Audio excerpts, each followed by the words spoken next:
السلام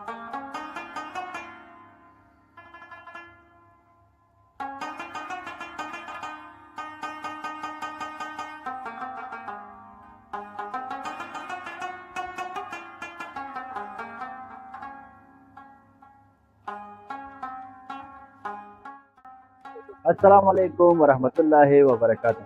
ګرانو لیدونکو، په دې هیله چې ټول به راته روغ جوړ او د صحت جامې به مو په څنګ زه محمد رشاد او د کمرې په برخه کې را سره آیا پوهېږئ چې د کابل په زړه کې یوه داسې کوڅه شته چې د سوونو کلونو تاریخ له ځان سره لري؟ دا تاریخي کوڅه د کاکروچۍ کوڅه ده چې د پل خشتي جومات په شاوخوا کې موقعیت لري.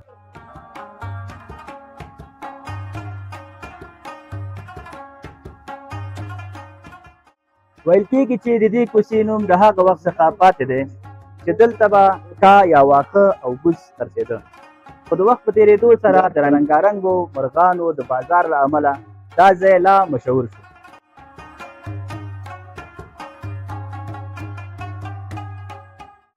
دلته به د کابل خلک د خپلو سندربولو مرغانو، کوترو او د نورو مرغانو د لیدلو او اخیستلو لپاره دلته راتله.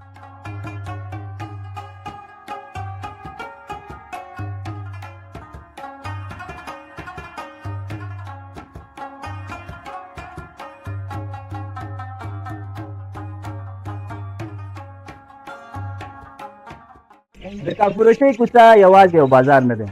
دا د کابل د زاړه ښار یوه ژوندۍ برخه ده. تنګې کوڅې، زاړه کورونه، دودیزې هټۍ او د خلکو ورځنی ژوند د کابل د تېر وخت کیسې بیانوي.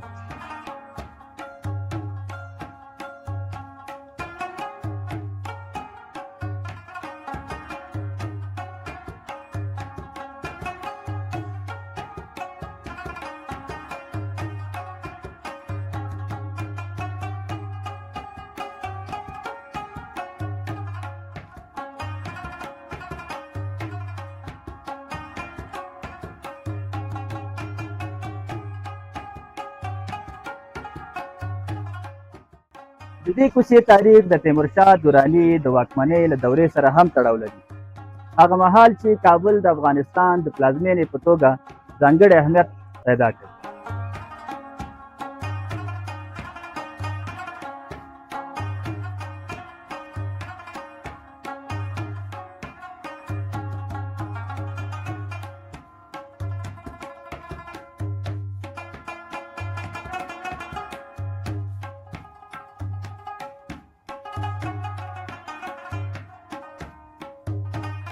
ګرانو لیدونکو، هیره دې نه وي چې دلته د الوتونکو مرغانو ترڅنګ چرګان او چړوګوړي، البته همدغسې کلنګي چرګان د جنګ دپاره چې خلک استفاده کوي او اخلي، هغه هم دلته شته دی. نو د دې د خرڅوونکو سره به هم یو څو خبرې ولرو.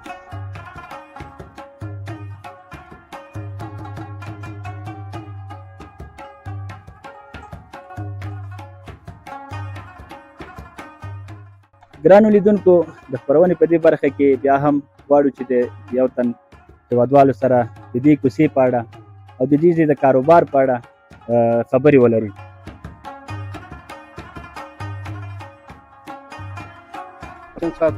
کاکا جان صاحب خوب است؟ شال دارید؟ خوب هستین؟ شکر است، الحمدلله. شما خوب هستید؟ کاکا جان نامه که؟ نام محمد قدیر است، به نام بابا قدیر منشور است. می کافروشی. بابا قدیر مشهور است. بسیار خوب. کاکا جان چقدر وقت میشه که اینجا مصروفی دارید؟ 40 سال است که من در نمی کافروشی دفاعی وظیفه میکنم. این پرنده فروشی وظیفه است. 40 سال؟ 40 سال میشه. این مار، گشتم و این دوای بواسیر و هر چیز من اینجا مفروشم و خودت جور میکنی؟ مثلا کسایی که تکلیف دارن فرض که دوام جور کرده میتونی. خوب، بسیار خوب، بسیار خوب. دیگه قدامت دمی کوچه اگه بر ما بگی یا ببیننده های ما؟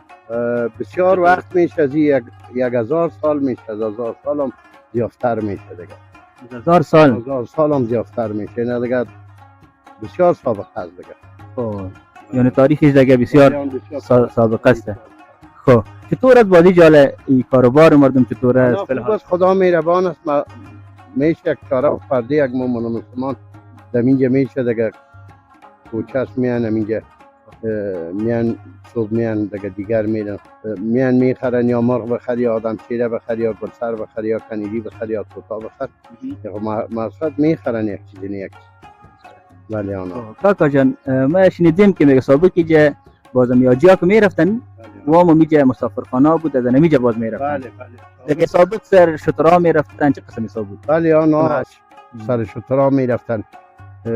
پیش شترا بود و تیاره و حساب کتاب نبود دیگه میرفتن سر اسبا و شترا و ترا بسیار خوب و بعد از او که است که کوچه کافروشی جور شد یعنی کا بوسی چیزا فروخته بله آنها نان قاق و برنج و این ترا سودا میشد ولی کنال دیگه امو دکانا کلش پرنده فروشی شده و رشته و شفتل و ترا نیست بله آنها خوش شدم کاکا جان که معلومات دادی به ما بسیار زیاد تشکر خوش شدیم که صحبت کردیم و هزار بار شکر سلامت باش کاکا جان خداحافظ سلام علیکم ګرانو لیدونکو د کاکا خبرې مو واورېدلې د موږ ته ډېر ښه معلومات راکړه ده وویلې چې د دې کوڅې تاریخ د زرو کالو څخه هم بره دی نو زموږ سره پاتې شئ د خپرونې تر پایه پورې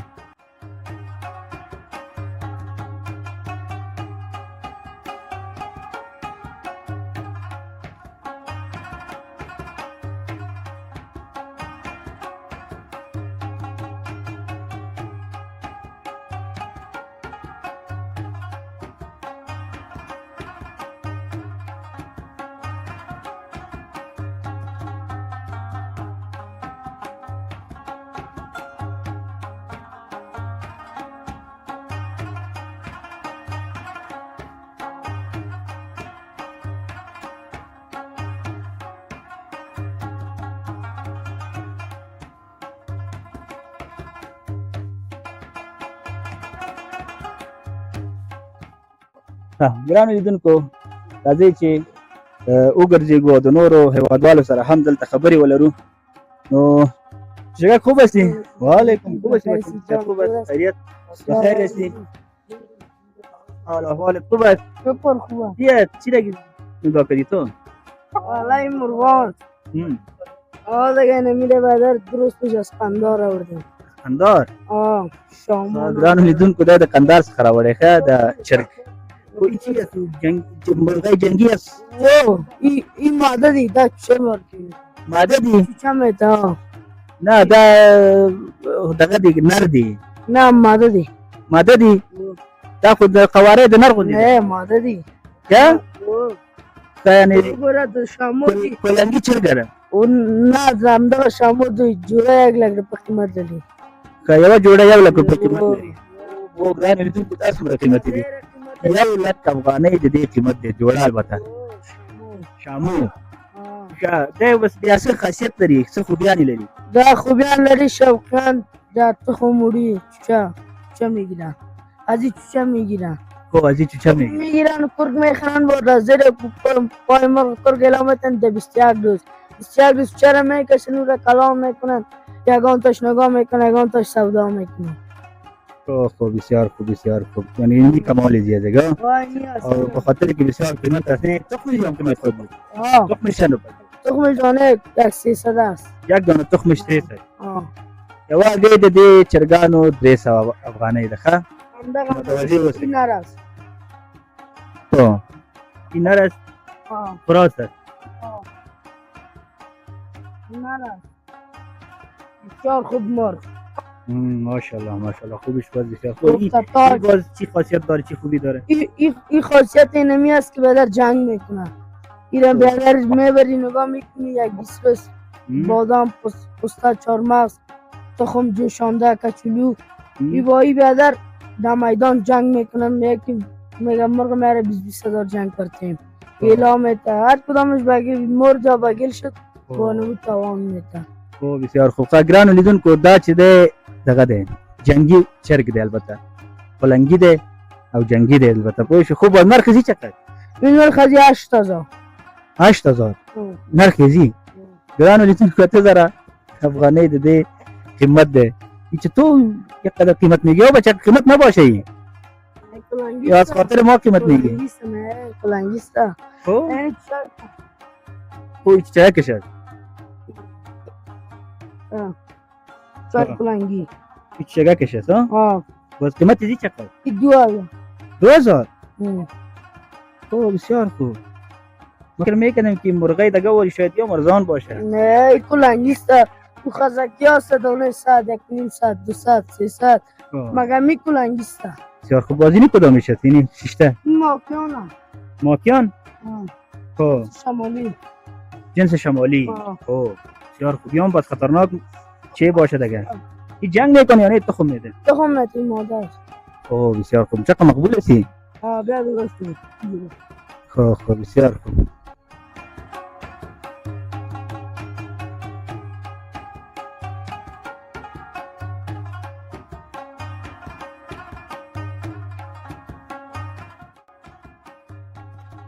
باش صبر کن بسیار از این جنگ میکنه اینه چی گفتی نامش چی؟ خسکتاج تاج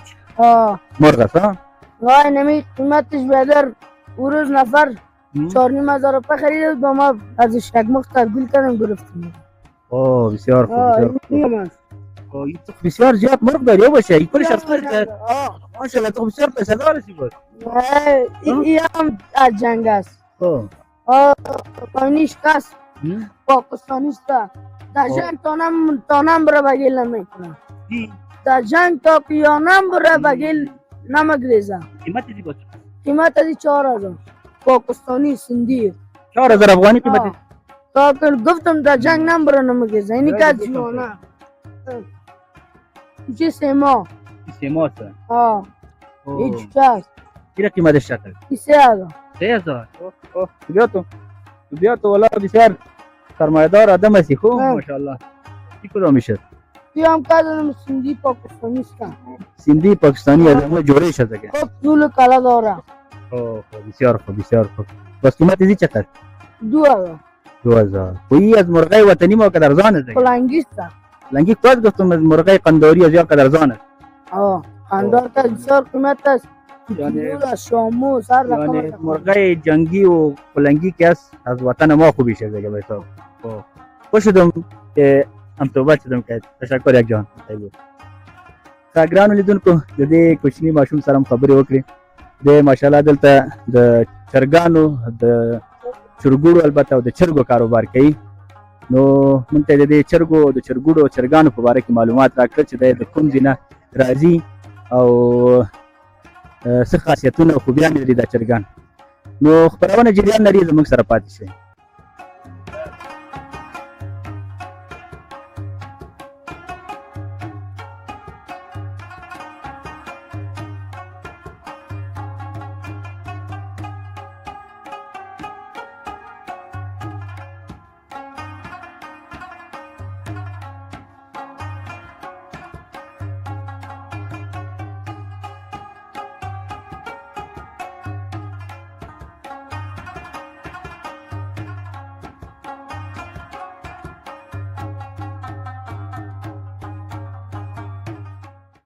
ګرانو لیدونکو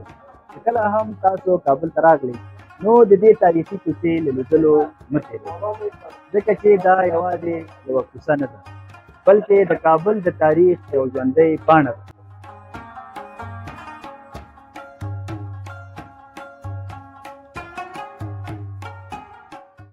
ګرانو لیدونکو دا وه زموږ د نن ورځې خپرونه چې د کاکروچۍ په کوڅه کې مو